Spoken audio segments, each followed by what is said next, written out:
இந்த நாளிலும் கூட, இந்த கூட்டத்திலும் கூட நாம் அநேக விண்ணப்பங்களை ஏறெடுக்கிறோம். அநேக காரியங்களை நாம் சொல்லி ஜெபிக்கிறோம். காரணம் என்ன அப்படின்னு சொல்லும் பொழுது, ஜெபத்தை கேட்கிறவர். நம்முடைய ஆண்டவருக்கு ஒரு நாமம் ஜெபத்தை கேட்கிறவர். அப்போ இந்த ஜெபத்தின் மூலமாக கர்த்தர் நமக்கு செய்திருக்கிற அநேகமாயிரம் நன்மைகள், எனக்கு நன்மைகள். சங்கீதம் 121 வாசிக்கிறோம், எனக்கு ஒத்தாசை வருகிற பர்வதங்களுக்கு நேராக என் கண்களை ஏறெடுக்கிறேன். அப்ப பரலோகத்தில் வாசமாய் இருக்கிற, அப்ப நமக்கு ஒத்தாசை அனுப்புகிற அவருக்கு நேராக நம்முடைய கண்களை ஏறெடுக்கும்படியாக, அப்போ பரலோகத்தின் தேவனுக்கு நேராக நான் என் கண்களை ஏறெடுக்கும் பொழுது, அதன் மூலமாக கர்த்தர் எனக்கு என்னென்ன ஆசீர்வாதங்களை எல்லாம் வைத்திருக்கிறார். பரலோகத்தின் தேவனுக்கு நேராக என் கண்களை நான் ஏறெடுக்கும் பொழுது எனக்கு என்ன காரியங்கள், எனக்கு நன்மையான காரியங்களை கர்த்தர் என்னென்ன காரியங்களை எல்லாம் எனக்கு செய்கிறார். அப்ப இதை குறித்து தான் இந்த நாளில் நம்ம பார்க்க போகிறோம். இப்ப என் ஜபங்களுக்கெல்லாம் கர்த்தர் பதில் கொடுத்திருக்கிறார். எத்தனையோ ஜபங்கள் நாம் ஜெபித்திருக்கிறோம். இப்ப அந்த ஜபங்களுக்கெல்லாம் கர்த்தர் பதில் கொடுத்திருக்கிறார். ஏன் நம்ம பரலோகத்தின் தேவனுக்கு நேராக கண்களை ஏறெடுக்கிறோம்.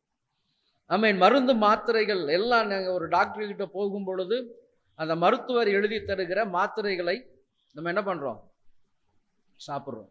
அவற்றை என்னைக்காவது நம்ம கேள்வி கேட்குறோமா? இந்த மாத்திரை சாப்பிட்றதுனால அல்லது இந்த ஊசி போடுறதுனால என்னுடைய ஜீவன் போய்விடும் அப்படின்னு சொல்லிட்டு நம்ம கேட்டிருக்கிறோமா? ஊசி போடுவதற்கு, அந்த மருந்து ஏற்றுவதற்கு நம்ம என்ன பண்ணுறோம்? ஏன் நம்மளுடைய சரீரத்தில் இருக்கிற அந்த பலவீனங்கள் போக வேண்டும் என்று சொல்லி நம்ம இன்ஜெக்ஷன் நம்ம எடுக்கிறோம். அதே போல் மாத்திரைகள் எடுக்கிறோம். அப்போ எதன் மீது நம்ம நம்பிக்கை வச்சிருக்கிறோம்? டாக்டர் மீது. ஏன்? அவர் படிச்சிருக்கிறார். அவர் படித்திருக்கிறபடினால் என் சரீரத்தில் என்ன பலவீனம் இருக்கிறது, எனக்கு என்ன காரியம் இருக்கிறது, அதற்கேற்றபடி ஒரு மருந்து கொடுக்கிறார். அந்த மருந்தின் மூலமாக எனக்குள்ளாக இருக்கக்கூடிய அந்த வியாதியின் கிருமைகளை எல்லாம் அந்த மருந்து அழித்து விடும் என்கிற நம்பிக்கை. இப்போ ஒரு டாக்டரை நீங்க முழு மனதோடு நம்பி உங்கள் சரீரத்தில் இருக்கக்கூடிய எல்லா காரியத்தையும் சொல்லி நீங்க விடுதலை பெற்றுக்கொள்ள வேண்டும் என்று சொல்லி நீங்க விரும்புறீங்க. ஆகவேதான் இந்த சங்கீதங்களின் புஸ்தகத்துல ஆமென் 121 நம்ம வாசிக்கிறோம், பரலோகத்தில் வாசமாய் இருக்கிறவரே. அப்ப எனக்கு ஒத்தாசை அனுப்புகிற தேவன். நான் என்ன பண்ணணும்? ஒரு மருத்துவரை நம்புவதை காட்டிலும் என் ஆண்டவராகிய கிறிஸ்துவின் மீது என் நம்பிக்கையை நான் அதிகமாய் வைக்கணும். ஆனா இன்றைக்கு நாம் கிறிஸ்துவின் மீது அப்படிப்பட்ட ஒரு முழு மனதோடு கூட இருக்கக்கூடிய நம்பிக்கையை நம்ம வைக்கிறது கிடையாது. ஏன்னா அநேக நேரத்தில் மனுஷர்களுடைய ஆலோசனைகளை கேட்கிறோம் அல்லது நமக்கே தோன்றுகிற காரியத்தை செய்கிறோம். ஏன் கர்த்தரை நம்புவது கிடையாது? ஐயா, அந்த காரியத்திற்காக நம்ம ஒருமித்து ஜெபிக்கலாம். என் குடும்பத்துல பிரச்சனைகள் இருக்கிறது, போராட்டம் இருக்கிறது, சஞ்சலம் இருக்கிறது, அல்லது நம்ம வருமானத்துல பற்றாக்குறை காணப்படுகிறது, கடன் பிரச்சனை இருக்கிறது, பிணி இருக்கிறது, ஐயா நோய்கள்ல இருக்கிறோம், கடன் பிரச்சனை, இந்த போராட்டங்கள்ல ஜீவித்து கொண்டிருக்கிறோம். ஒவ்வொரு நாளும் என்னுடைய வாழ்க்கையை நான் கடத்தி செல்லுவதற்கு எனக்கு போதும் என்றதா இருக்கிறது. அப்ப நான் என்ன பண்ணணும்? ஆண்டவருடைய சமூகத்தில் அமர்ந்து நான் ஜெபிக்கணும். ஆனா இன்றைக்கு நம்ம அப்படி செய்வதற்கு என்ன பண்ண முடியல? ஒருமித்து செய்ய முடியல. காரணம், பரிகாலிகளையே நோக்கி கொண்டிருக்கிறோம். ஆகவேதான் இஸ்ரவேல் ஜனங்கள் எல்லாரும் பரலோகத்தில் வாசமாய் இருக்கிறவரே உமக்கு நேராக ஒவ்வொரு வருஷமும் அவர்கள் எருசலேமுக்கு வரும் பொழுதெல்லாம், இப்பொழுது என்னுடைய பிரச்சனைகள் மாறும், எப்போ என் குடும்பத்துல காரியங்கள் செம்மையாய் முடியும், கர்த்தரின் வாழ்க்கையில் நன்மையான காரியங்களை எப்பொழுது செய்வார், என் பிள்ளைகளுடைய வாழ்க்கைகளை நன்மைகளை எப்பொழுது செய்வார், இப்படிப்பட்ட எதிர்பார்ப்போடு கூட வரும்பொழுதுதான் அவர்கள் சொல்லுவாங்க, என் கண்களை நான் உமக்கு நேராக ஏறெடுக்கிறேன். அப்ப ஆண்டவர் இன்றைக்கு வந்திருக்கிற கர்த்தருடைய ஜனமே, உங்க கண்கள் கர்த்தரை நோக்கி இருக்கட்டும். நீங்க கர்த்தரை நோக்கி பார்க்கும் பொழுதும் மட்டும்தான் நீங்க ஆசீர்வதிக்கப்பட முடியும். கர்த்தர் உங்கள் விண்ணப்பத்தின் சத்தத்தை கேட்டு பதில் கொடுக்க முடியும். ஒரு மனுஷனை அல்ல, ஒரு மனுஷியை அல்ல, கர்த்தரை பிரியப்படுத்தும் பொழுது. ஒரு மருத்துவரை நம்பி நீங்க அவர் கொடுக்கிற மருந்து மாத்திரைகளை எல்லாம் எடுக்கிறீங்க, முழு மனதோடு கூட எடுக்கிறீங்க. ஐயா, இதன் மூலமா எனக்கு பாதிப்பு வந்துவிடும் அப்படின்லாம் நீங்க பயப்படுறதே கிடையாது. காரணம், அந்த முழுமையாய் அந்த மருத்துவரை நம்பி நீங்க மருந்து மாத்திரை எடுக்கிறீங்க. ஆனா ஆண்டவராகிய இயேசு கிறிஸ்து உங்களை ரட்சிக்கும்படியாக தன்னுடைய ஜீவனையே கொடுத்தார் உங்களுக்காக. அப்ப அவர் மீது நம்பிக்கையாய் இருக்கும் பொழுது உங்க குடும்பத்தில் இருக்கிற சிறையிருப்புகளை கர்த்தர் மாற்றுவார்.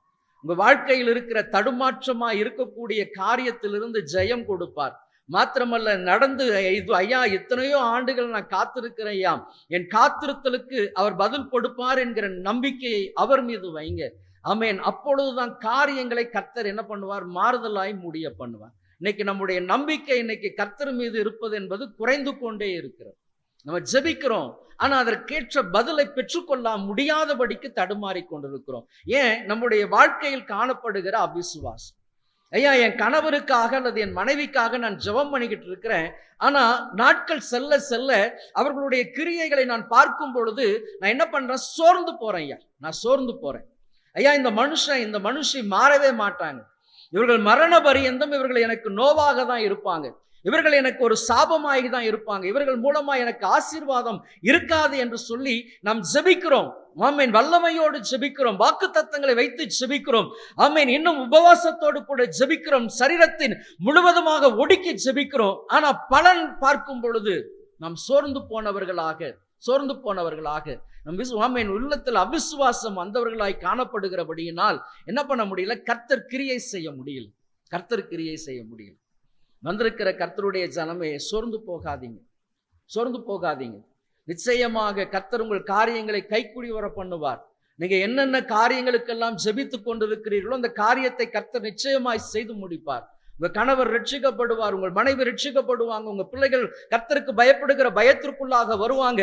உங்கள் காரியங்களை கர்த்தர் ஜெயமாய் நடத்துவதற்காக தான் ஆமென் சங்கீதக்காரர் சொல்லியிருக்கிறார் ஆரோகண சங்கீதத்துல, என் உமக்கு நேராக என் கண்களை ஏறெடுக்கிறேன். ஓய்யா, மனுஷனுக்கு முன்பதாக அல்ல ஐயா, ஒரு மனுஷனுக்கு முன்பாக அல்ல, உமக்கு நேராக நான் என் கண்களை ஏறெடுக்கிறேன்.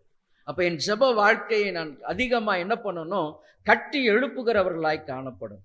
இன்னைக்கு அநேகருடைய வாழ்க்கையில் ஜெப ஜீவியம் என்பது இடிக்கப்பட்ட தகர்க்கப்பட்ட ஒரு பலிபீடமாய் காணப்படுகிறது. அப்ப என் ஜெபத்துல ஏன் கர்த்தர் கிரியை செய்ய முடியல? தகர்க்கப்பட்டிருக்கு ஐயா. அநேக ஆண்டுகள் ஜெபித்தபடியினால் இன்னைக்கு நான் என்ன பண்ணிட்டேன்? அவ்விசுவாசத்துல விழுந்து கிடக்கிறேன், தகர்க்கப்பட்டு இருக்கிறது. ஆமென். என் விசுவாசங்கள் எல்லாம் இன்னைக்கு தடுமாறி கொண்டு இருக்கிறது. நம்பிக்கை இல்லாத ஒரு ஜீவியம் ஜீவித்து கொண்டு இருக்கிறேன். என்ன ஐயா வேதம் வாசித்து நான் என்ன கண்டேன்? நான் ஆலயத்துக்கு போய் நான் என்ன கண்டேன்? ஆமென். வாரம் நான் ஆலயத்துக்கு தான் போறேன், கர்த்தருடைய வார்த்தை தான் கேட்கிறேன், ஆனா மாற்றம் என்பது இல்லாதபடி இருக்கிறதே. தகர்க்கப்பட்டு இருக்கிற பலிபீடம். அப்போ நான் தகர்க்கப்பட்டு இருக்கிறேன், ஜெபம் பண்றேன், வேதம் வாசிக்கிறேன், எல்லாம் பண்றேன், ஆனா என் பலிபீடம் என்ன பண்ணல? சரியா இல்லையா? கட்டப்பட்ட பலிபீடமாய் இல்ல, தகர்க்கப்பட்ட பலிபீடமாய் காணப்படுகிறது.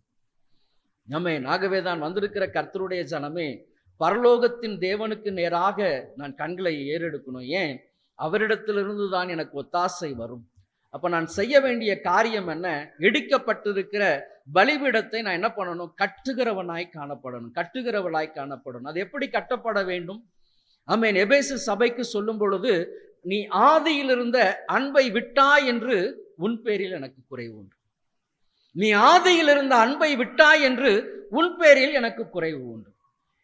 அப்ப அந்த ஆதியில் இருந்த அன்பு எங்க? பலிபீடம் தகர்க்கப்பட்டதுக்கு ஆதியில் இருந்த அன்பு, ஆதியில் இருந்த வைராகியம், ஆதியில் இருந்த தேவனுடைய அன்பு, ஆதியில் இருந்த அந்த தேவனுக்காக பற்றி எறிகிற அந்த அனுபவங்கள் இன்றைக்கு என்ன பண்ணிருக்கு? நாளாக என்ன பண்ணிட்டு மங்கி போய்விட்டது, அல்லது மக்கி போய்விட்டது. பாருங்க, நம்ம ஒரு எப்படி இன்னைக்கு இருக்கிற கிறிஸ்தவர்கள் எப்படி இருக்கிறாங்க அப்படின்னு சொன்னா, உணர்ச்சி வசப்பட்ட கிறிஸ்தவர்களாக இருக்கிறாங்க. உணர்ச்சி வசப்படுகிற கிறிஸ்தவர்கள். ஒரு காரியம், ஒரு சாட்சி நம்ம கேட்கிறோம்னு சொன்னா உணர்ச்சி வசப்படுகிறோம். உணர்ச்சி வசப்படுகிறதல்ல. ஆமென். நல்லா புரிஞ்சுக்கிடணும். உணர்ச்சி வசப்படுகிறது பரிசுத்தம் கிடையாது. உணர்ச்சி வசப்படுகிறது ஒரு சிலர்லாம் பார்த்தீங்கன்னா அப்படி புல்லரிக்கும் அப்படின்வாங்க. அது இல்லை. கர்த்தருடைய வார்த்தை என்ன பண்ணணும் அப்படின்னு சொன்னா, உங்களை புடமிட்டு உங்களை இறுக கட்டி எழுப்பும். அப்படிப்பட்ட அஸ்திபாரம். ஆகவேதான் எபேசு சபையில சொல்லும் பொழுது, ஆதியில் இருந்த அன்பு, நீங்க கொஞ்சம் உங்களை நிதானித்து பார்க்கும் பொழுது, ஐயா நான் எப்படியாய் பற்றி எரிந்து கொண்டிருந்தேன். யார் என்னை குறித்து பேசினாலும் நான் என்ன பண்ண மாட்டேன்? காதுல வாங்க மாட்டேன். நான் என்னுடைய வேலை என்ன? நான் ஜெபம் பண்ணி ஆண்டவரோடு கூட இணைந்திருக்கிற ஒரு வாழ்க்கை, நான் ஆண்டவரோடு கூட சஞ்சரிக்கிறதா வாழ்க்கை. எனக்கு நேரம் கிடைக்கும் பொழுது நான் வேதத்தை வாசித்துக் கொண்டே இருப்பேன். உபவாசத்தோடு கூட எத்தனையோ நாட்கள் நான் கர்த்தருடைய பாதத்தில் அமர்ந்திருந்து என் வாழ்க்கையில நீங்க மட்டும் போதும் என்று சொல்லி என் கண்கள் முழுவதுமாக நான் எங்க ஏறெடுத்தேன்? உமக்கு நேராக ஏறெடுத்தேன். அந்த ஆதியில் இருந்த அந்த அன்பு எப்போ பார்த்தாலும் கர்த்தருடைய ஆலயத்தில் இருப்பேன் ஐயா, அல்லது கர்த்தருடைய சமூகத்தில் நான் விழுந்து கிடப்பேன். மனுஷர்களோடு கூட பேசுவதற்கு நான் என்ன பண்ண மாட்டேன், ஆமென், போக மாட்டேன். மனுஷர்களுடைய வார்த்தைகள் விருப்பம் வைக்க மாட்டேன். ஆமென். பலிபீடம் தகர்க்கப்பட்டது தெரியல. அப்ப ஆதியில் இருந்த அந்த அன்பு பிரிந்து பிரிந்து பிரிந்து பிரிந்து தனியாக ஜீவிக்கிற அந்த அனுபவம், அதுதான் ஆதி அனுபவம். ஆமென். மனுஷரோடு கூட கலவாத ஜீவியம். ஐயா, நானும் என் ஆண்டவரும், ஐயா நானும் என் ஆண்டவரும், நானும் வேத புஸ்தகமும், கர்த்தர் என்னோடு பேசுகிறார் ஐயா, ஆவியானவர் நடத்தி கொண்டு இருக்கிறார் ஐயா. இப்படிப்பட்ட ஒரு ஆழமான ஜீவியத்திற்குள்ளாக இருந்த பொழுது நான் என்ன பண்ணேன், ஆண்டவருக்காக பற்றி எறிகிறவளாய் முழங்கால் போட்டு ஜெபம் பண்ணும் பொழுது தேவ வல்லமை ஆமென் வெளிப்படும் ஐயா. ஆமென். முழங்கால் படியிட்டு ஜெபிக்கும் பொழுது தேவ வல்லமை வெளிப்படும் ஐயா. முழங்கால் படியிட்டு ஜெபம் பண்ணும் பொழுது தடைகள் விலகும் ஐயா, பிரச்சனைகள் போராட்டங்கள் விலகும். அப்ப இந்த நாள்ல என்ன நடந்திருக்கு, இந்த ஆதியிலிருந்து அந்த அன்பிலிருந்து இன்னைக்கு என்ன பண்ணிட்டாங்க, நிறைய பேர் தவறிட்டாங்க. அந்த வைராகியத்திலிருந்து தவறிட்டாங்க. ஆதி அன்பு எப்படிப்பட்டது தெரியுமா? ஆண்டவரை வாஞ்சித்து ஓடி வரும்படியாக இழுத்து வரும். நீங்க நல்லா யோசனை பண்ணுங்க. ரட்சிக்கப்பட்ட நாட்களில் ஆமென், தேவனுடைய ஆலயத்துக்கு நேரம் தவறாம வருவோம். யார் வருவாங்க யார் வரமாட்டாங்க பார்க்க மாட்டோம். முதல் நாளாய் வந்து உட்கார்ந்துருப்போம், முழங்கால் படிட்டு ஜெபம் பண்ணுவோம். நம்ம கண்களில் இருந்து தாரை தாரையாய் கண்ணீர் வடியும். காரணம் என்ன? ஐயா, நீர் என் வாழ்க்கையில் செய்திருக்கிற நன்மைகள் அப்படிப்பட்ட நன்மைகள் ஐயா. எனக்காக ஜீவனை கொடுத்தீர், ரத்தம் சிந்தினீர் ஐயா. ஆமென். அதற்காக நான் தாரை தாரையாக கண்ணீர், யார் வந்திருக்கிறாங்க யாரு பார்க்க மாட்டோம், அழுது ஜெபம் பண்ணுவோம், நன்றி சொல்லுவோம், அதிகமாய் நன்றி சொல்லுவோம். கர்த்தருக்கு பயப்படுகிற பயம் அவ்வளவாய் காணப்படும், அவ்வளவாய். ஆதி அன்பு. ஆனா இன்றைக்கு நம்ம நேரம் தவறாம வரோமா? நீ எந்த கூட்டத்துக்கு போனாலும் சரி, காரணம் என்ன அப்படின்னு சொன்னா, பலிபீடம் என்ன தகர்க்கப்பட்டுருச்சு. இப்ப தகர்ந்து போன பலிபீடத்துல பலி செலுத்தினா என்ன இருக்காது, பலன் இருக்காது. ஐயா, இன்றைக்கு நான் ஜெபம் பண்றேன், வேதம் வாசிக்கிறேன், ஆனா அக்னி இறங்கல. ஏன்? பலிபீடம் தகர்க்கப்பட்டிருக்கு. ஆகவே தான் பரலோகத்தின் தேவனுக்கு நேராக, உமக்கு நேராய் நான் என் கண்களை ஏறெடுக்கிறேன் ஐயா, ஏறெடுக்கிறேன். என் வருத்தம் மாறணும், என் பசி மாறணும், என் வறுமை மாறணும், என் தேவைகள் சந்திக்கப்படணும், என்னுடைய பிரச்சனைகள் போராட்டங்கள் ஓயணும் ஐயா. அப்போ இன்னைக்கு ஆண்டவர் சொல்லுகிற காரியம், தகர்க்கப்பட்டிருக்கிற பலிபீடத்தை செப்பனிடும் பொழுது ஆமென், ஐக்கியத்திற்குள்ளாய் வரும் பொழுது, ஆமென், சமாதானத்திற்குள்ளாய் வரும் பொழுது கர்த்தர் உங்களுக்கு ஜெயத்தை கொடுப்பார். ஒரு 3 காரியத்தை வேகமாய் வாசித்து கடந்து செல்லலாம். அப்போ இந்த பரலோகத்தின் தேவன் எனக்கு என்னென்ன காரியத்தை செய்வார்? நான் தகர்க்கப்பட்ட பலிபீடத்தை செப்பனிட்டு நான் அவருடைய அன்பிற்குள்ளாக வரும் பொழுது கர்த்தர் எனக்கு செய்கிற நன்மைகள் என்ன? கர்த்தர் என்னை எப்படி நடத்துவார்? ஆதியாகமத்தின் புஸ்தகம் 18ஆம் அதிகாரம் 16-17 வசனங்கள் வாசிங்க.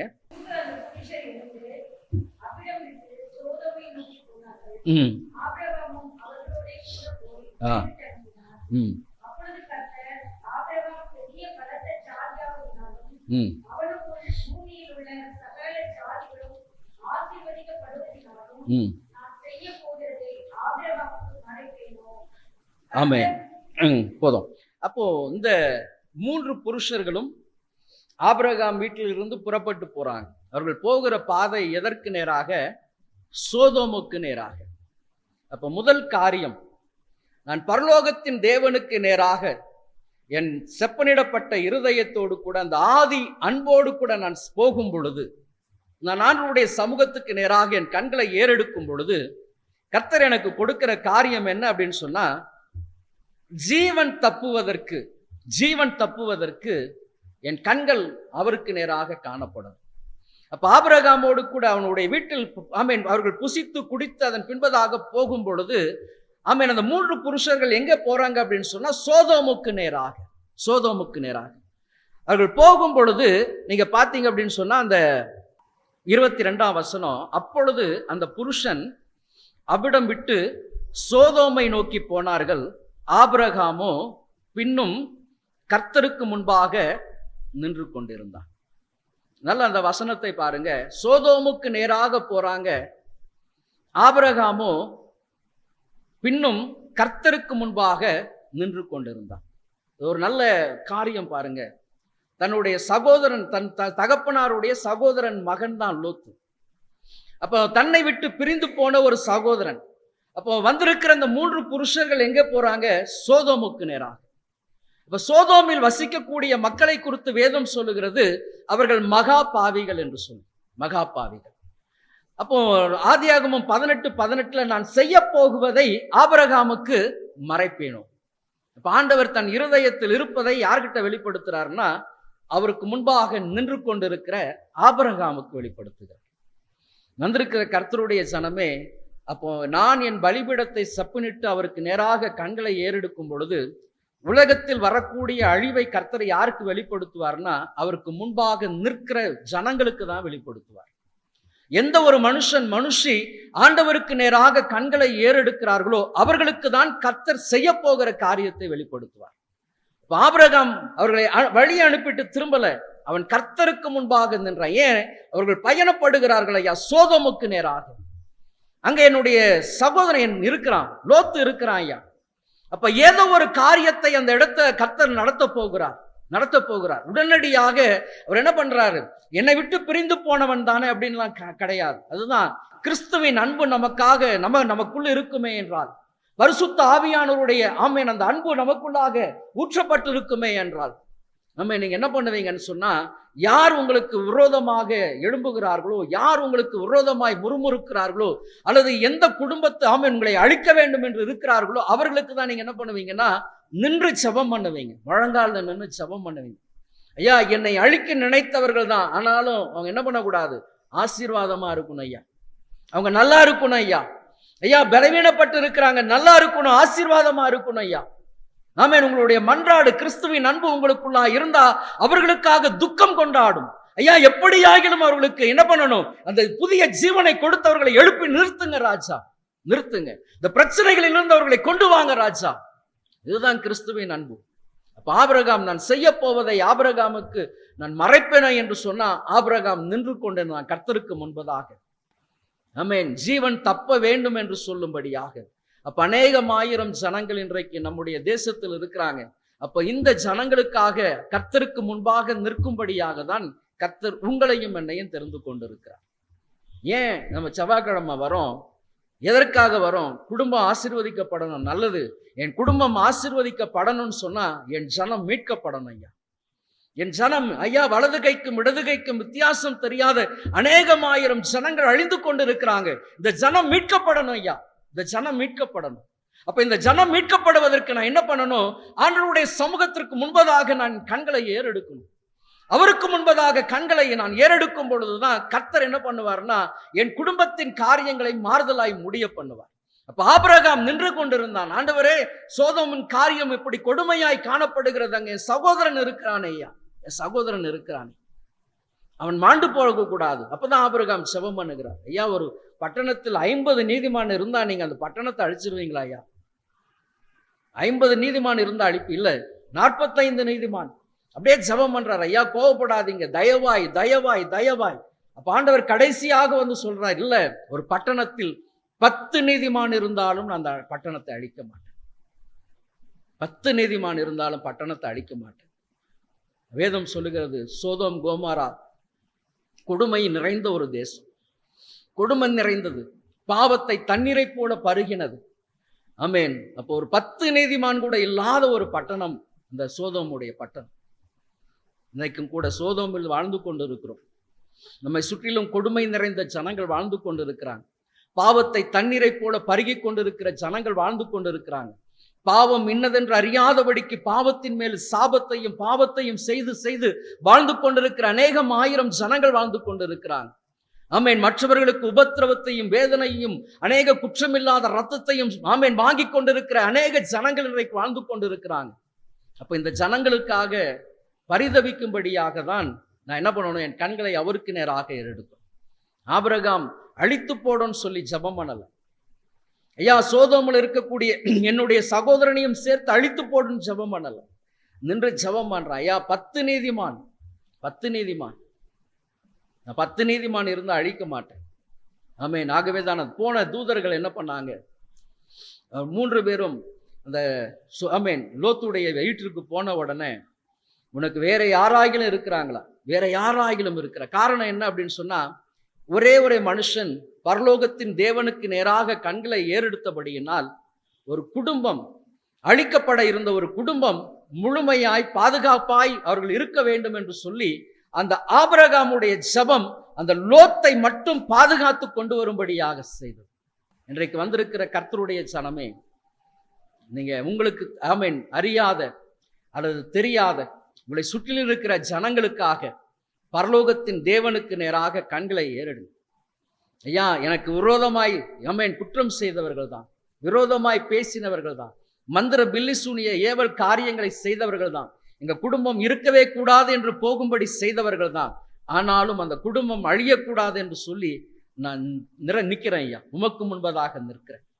அந்த குடும்பத்துல சாபம் பின்தொடரக்கூடாது ஐயா, அந்த குடும்பத்துல வறுமை இருக்கக்கூடாது ஐயா, இந்த குடும்பம் ஆசீர்வதிக்கப்படணும் ஐயா. நீங்க சொல்லி செபிக்கும் பொழுது கர்த்தர் அந்த குடும்பத்தை பாதுகாப்பார். ஆமென். கொஞ்சம் யோசனை பண்ணி பாருங்க. இப்போ லோத்தின் குடும்பத்திற்காக ஒரு ஆபிரகாம் பரலோகத்தின் தேவனுக்கு நேராக கண்களை ஏறெடுத்தார். இன்னைக்கு நம்ம அவருக்கு நேராக, எதற்கு நேராக, ஆண்டவருக்கு நேராக கண்களை ஏறெடுக்கிறோம். ஏன் ஏறெடுக்கிறோம்? எதற்காக? ஜீவன் தப்பும்படியாக, ஜீவன் தப்பும்படியாக. அப்ப ஜீவன் தப்ப வேண்டும் என்று சொன்னால் அவருக்கு நேராக கண்களை ஏறெடுங்க.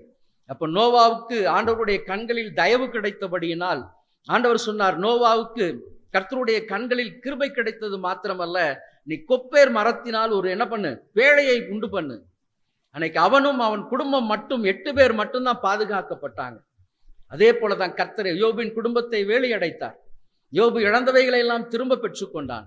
இன்றைக்கும் ஆண்டவராக இயேசு கிறிஸ்துவின் அன்புக்குள்ளாக நீங்கள் வரும்பொழுது, ஆமென், நீங்க ஆபிரகாமை போல திறப்பில் நின்று ஆண்டவருடைய சமூகத்தில் கதரும் பொழுது, ஆமென், உங்களை கொண்டு உங்களை சுற்றில் இருக்கிற ஜனங்கள், பகையாளிகள், எதிரிகள், சத்துருக்கள் எல்லாருக்காக நீங்க ஜெபிக்கும் பொழுது கர்த்தர் உங்கள் குடும்பத்தை அவர் இரத்தமாகிய பேழைக்குள்ளாக மறைத்துக் கொள்வார்.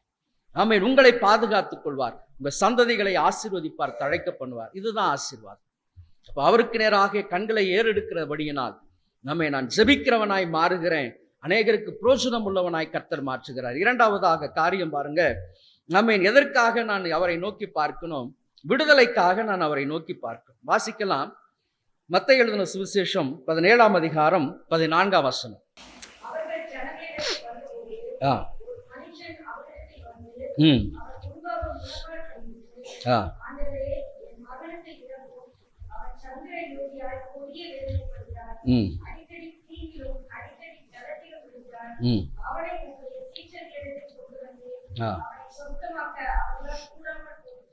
ஆமென். சந்திரரோகியா இருக்கக்கூடியவன் அவன் எப்படிப்பட்டவன்?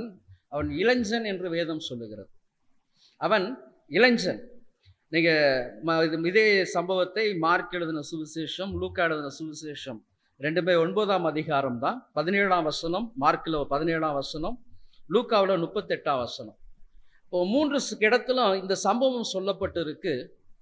அப்போ தகப்பன் சொல்லுகிறார், ஆண்டவருடைய இயேசுவிடத்தில் சொல்லும் பொழுது, இது எவ்வளவு நாட்களாக இருக்கிறது என்று சொல்லி கேட்கும் பொழுது அவன் சொல்லுகிற காரியம், ஐயா, அவன் சிறு வயதிலிருந்து அப்ப சொல்லும் பொழுது அந்த ஒரு வேத பகுதியில் அவன் இளைஞனாயிருந்தான். அப்ப சின்ன வயதிலிருந்து ஒரு பாதிப்பு ஒரு மனுஷனுக்கு. இன்றைக்கு அநேகருக்கு எதிர்பார்ப்பு என்ன அப்படின்னு சொன்னா, விடுதலை. ஐயா, எனக்கு விடுதலை வேணும் ஐயா, எங்க குடும்பத்துக்கு விடுதலை வேணும். இன்றைக்கு விடுதலையை எதிர்பார்க்கிற அநேகமாயிரம் ஜனங்கள் இருக்கிறாங்க. அப்ப சந்திரரோகியாய், அப்ப வலிப்பு, இந்த நரம்பு பிரச்சனைகள் மூலமாக இருக்கக்கூடிய பிரச்சனை.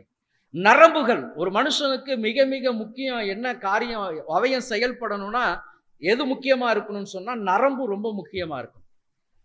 நீங்க நடப்பதற்காக இருந்தாலும் சரி, உட்காருவதாக இருந்தாலும் சரி, நீங்க வாகனம் ஓட்ட போகிற காரியமாக இருந்தாலும் சரி, வேலை செய்வதாக இருந்தாலும் சரி, மிக மிக முக்கியமானது நரம்புகள் தான். ஒரே நரம்பு செயல்படவில்லை என்று சொன்னால் உங்களுடைய கண் இமை துடிப்பது கூட என்ன ஆயிரும், நின்றோம். ஒரு நரம்பு செயல்படவில்லை என்று சொன்னால் ஒரு பக்கம் முழுவதுமாக விழுந்து விடும். அப்போ சரீரத்துல மிக மிக முக்கியமான காரியம் எதுன்னு சொன்னா நரம்பு தான். நரம்பு தான். ஆகவே தான் டாக்டர் போன உடனே கை கால் வெட்டின உடனே பார்ப்பாங்க, நரம்பு எதுவும் பாதிக்கப்பட்டிருக்கா, நரம்பு பாதிக்கப்பட்டிருக்கா. ஏன்? செயல் இழந்து விடக்கூடாது, உறுப்பு அவயங்கள் செயல் இழந்து விடக்கூடாது.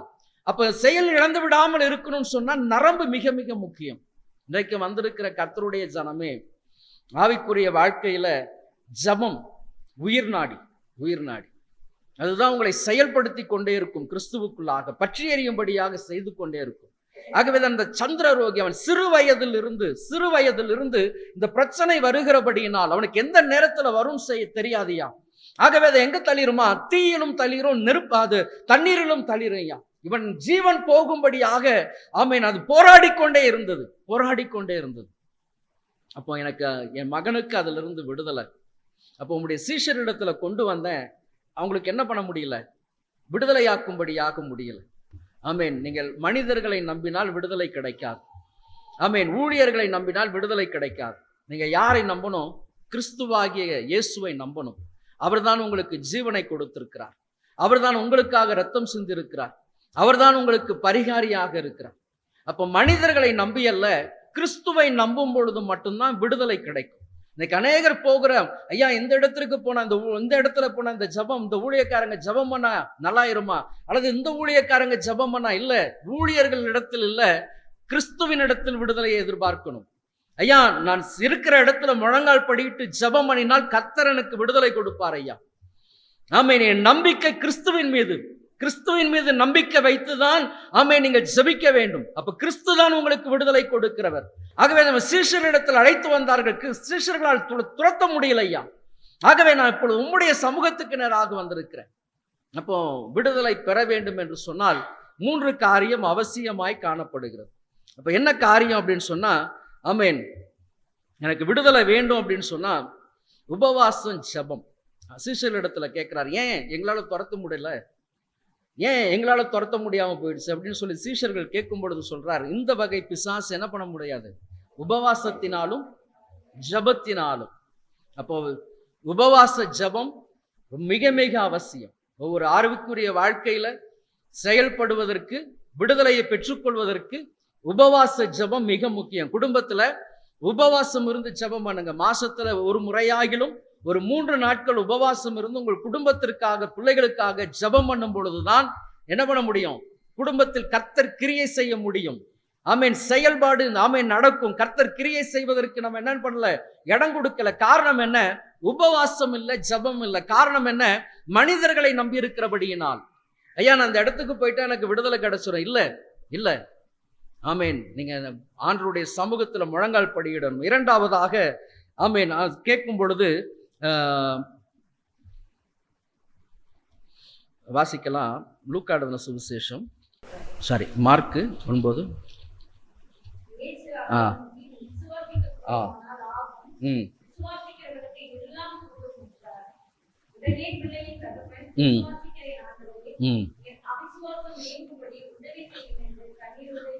ஆமென். அப்ப என்னுடைய அவிசுவாசம் நீங்கும்படியாக எனக்கு இவைகளை செய்ய எனக்கு வல்லமை உண்டு என்று விசுவாசிக்கிறாயா?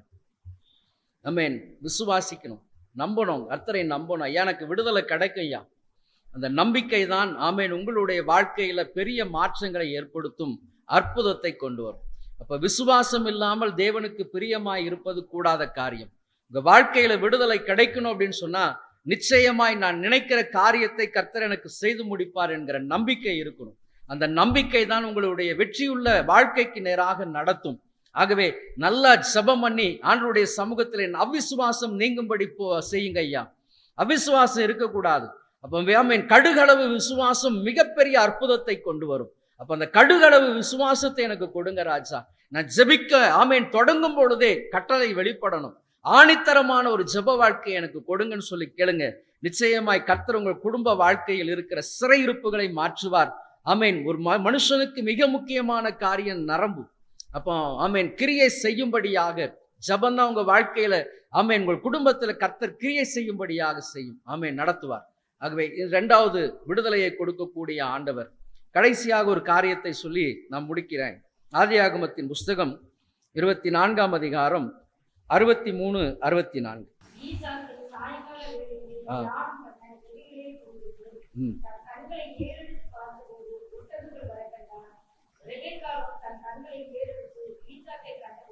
ம் ஊழியக்காரரை நோக்கி அங்கே வெளியிலே நமக்கு எதிராக நடந்து வருகிற அந்த மனிதன் யார் என்று கேட்டார். அவர்தான் என் எஜமான் என்று ஊழியக்காரன் சொன்னான். அப்பொழுது அவர் ஒட்டகத்தை விட்டு இறங்கி உட்கார்ந்து கொண்டார். ஊழியக்காரன் தான் செய்த சகல காரியங்களை ஈசாக்குக்கு விவரித்து சொன்னார். ஆமென். கடைசியாக மணவாளனுக்கு நேராக, கிறிஸ்துவுக்கு நேராக என் கண்கள் பதிக்கப்படும். இப்ப பரலோகத்தில் வாசமாய் இருக்கிறவரே உமக்கு நேராக என் கண்களை ஏறெடுக்கிறேன். அப்போ தகர்க்கப்பட்டிருக்கிற என் பலிபீடம் செப்பனிடும் பொழுது ஜீவன் தப்புவதற்காக நான் என்ன பண்ண முடியும்? ஜெபிக்க முடியும். இரண்டாவது, விடுதலைக்காக ஜெபிக்க முடியும். மூன்றாவது ஆசீர்வாதம், நான் ஏன் கண்களை அவருக்கு நேராக ஏறெடுக்கணும்? மணவாளன், என் ஆத்தும மணவாளன் ஐயா, அவருக்கு நேராக என் கண்களை ஏறெடுக்கிறேன். இப்ப ஈசாக்குக்கு ஆமென், ரெபெக்கா ஈசாக்கை பார்த்து, ஐயா அது யாரு? அது யார்? அது சொன்ன உடனே இவர் தானே ஐயா என்னுடைய, அந்த மறுபடியும் அந்த வசனம் வாசிங்க.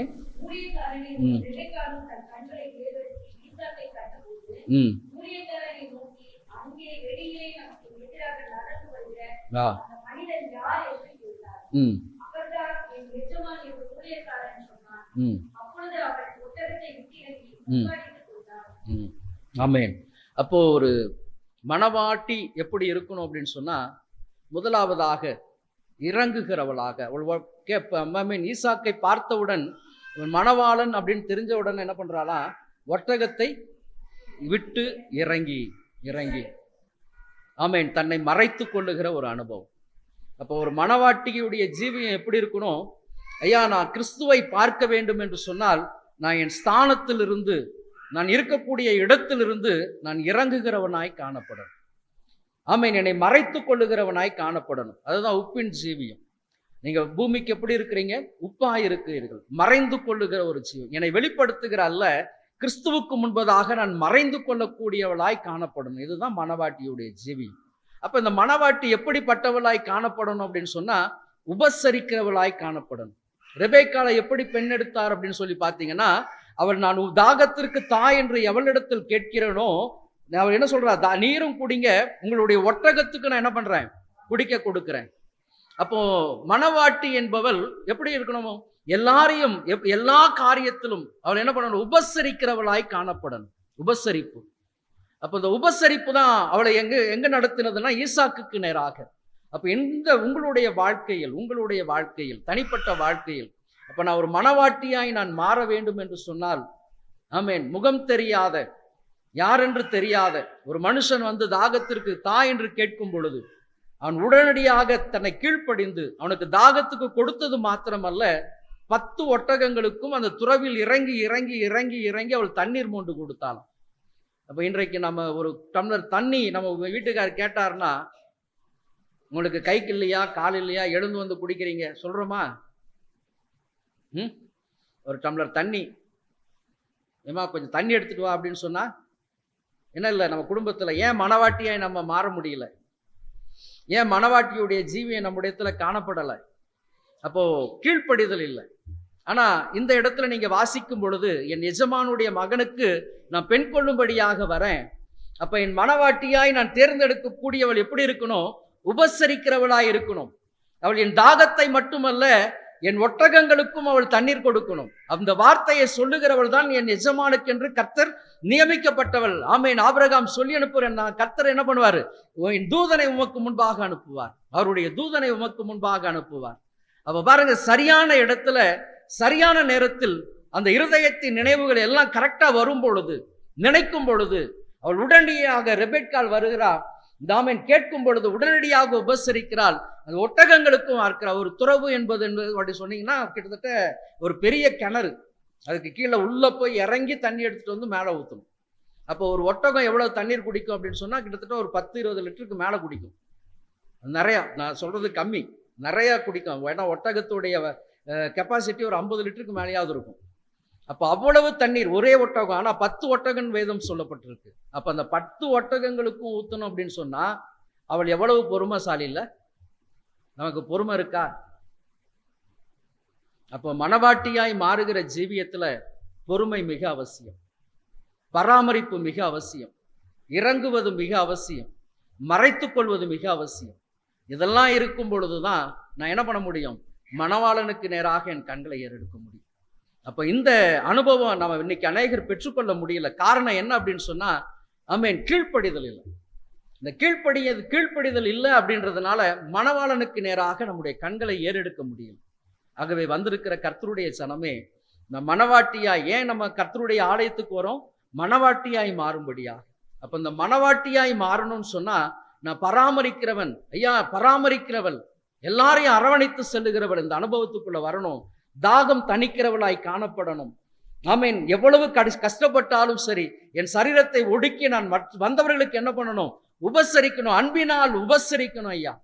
ஆமென். அது மாத்திரமல்ல, இறங்குகிறவளாய், என்னை வெளி காண்பிக்க முடியாதபடி என்ன பண்ணணும்? இறங்குகிறவளாய், மறைத்து கொள்ளுகிறவளாய் காணப்படும் பொழுது, ஆமென், உங்க கண்கள், ஆமென், மணவாளனுக்கு நேராக, ஆமென், ஏறெடுக்கப்படும். வந்திருக்கிற கர்த்தருடைய ஜனமே, இந்த 3 காரியங்கள் தான். பரலோகத்தில் வாசமாய் இருக்கிறவரே, உமக்கு நேராக என் கண்களை ஏறெடுக்கிறேன்.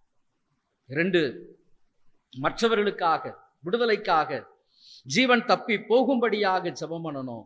3வது அனுபவம், உங்களுடைய சொந்த ஜீவியத்திற்காக. நான் ஒரு மணவாட்டி என்கிற அனுபவத்துக்கு நேராக வரணும் ஐயா.